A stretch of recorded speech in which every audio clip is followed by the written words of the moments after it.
വളരെ സന്തോഷകരമായ വാർത്തയാണ് ഇന്ന് പഞ്ചാബിൽ നിന്ന് കേട്ടത്. പഞ്ചാബിലെ മുനിസിപ്പൽ ഇലക്ഷനിൽ BJP തോറ്റിരിക്കുന്നു. അതിൽ ഏറ്റവും വലിയ പ്രത്യേകത എന്താണെന്ന് വെച്ചാൽ ബാലറ്റ് പേപ്പറിലാണ് ഇലക്ഷൻ നടന്നത്. എല്ലാ അധികാര സംവിധാനങ്ങളും കയ്യിലുണ്ടായിട്ടും ഇലക്ഷനിൽ BJPക്ക് ഇങ്ങനൊരു നാണംകെട്ട തോൽവി വരണമെങ്കിൽ വോട്ടിംഗ് രീതി ജസ്റ്റ് ഒന്ന് മാറിയാൽ മതി എന്ന് തെളിഞ്ഞിരിക്കുകയാണ്. പഞ്ചാബിലെ മുനിസിപ്പൽ ഇലക്ഷന് തൊട്ട് മുമ്പ് AAP മന്ത്രിയെ ED അറസ്റ്റ് ചെയ്യുന്നു. രാഘവ് ചദ്ദ അടക്കമുള്ള പ്രമുഖരെ BJP തങ്ങളുടെ കൂടെ കൂട്ടുന്നു. ഓപ്പറേഷൻ ലോട്ടസ് വഴി മറ്റു പാർട്ടിയിലെ ആളുകളെയും ചാക്കിട്ടു പിടിക്കുന്നു. എന്നിട്ടും ഫലം വന്നപ്പോൾ BJP അവിടെ തകർന്നുപോയി. ആകെയുള്ള 1970-ലധികം സീറ്റുകളിൽ 950-ലധികം സീറ്റും തൂത്തുവാരിയത് ആം ആദ്മി പാർട്ടിയാണ്. ഇത് അവരുടെ വമ്പനൊരു വിജയമാണ്. ഇന്നത്തെ ദിവസം പലരും ചിന്തിക്കുന്നുണ്ടായിരിക്കും, അധികാരവും മീഡിയയും ഒക്കെ ഉണ്ടായിട്ടും BJP ഇന്ന് എന്തുകൊണ്ട് അവിടെ തോറ്റുപോയി?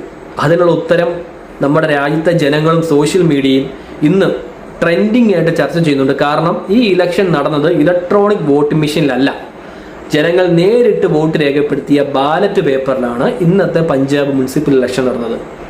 ബാലറ്റ് പേപ്പറിലേക്ക് വോട്ടിംഗ് മാറിയപ്പോൾ BJPയുടെ തന്ത്രങ്ങളൊന്നും ഇത്തവണ അവിടെ വിലപ്പോയില്ല. ജനങ്ങൾ കൃത്യമായിട്ട് അവരുടെ വിരലടയാളം പതിപ്പിച്ചപ്പോൾ BJPയുടെ മമ്പന്മാരൊക്കെ താഴേക്ക് പോകുന്ന കാഴ്ചയാണ് നമ്മളിന്ന് കണ്ടത്. ഇതിൽ നിന്നൊരു കാര്യം വ്യക്തമാണ്, BJP എന്ന് പറഞ്ഞൊരു സംഘടനയ്ക്ക് ബാലറ്റ് പേപ്പറിൽ കൂടാണ് ഇലക്ഷൻ നടക്കുന്നതെങ്കിൽ ഇന്ത്യയിൽ ഒരിക്കലും അധികാരത്തിൽ വരാൻ സാധ്യതയില്ലാത്തൊരു പാർട്ടിയാണ് BJP.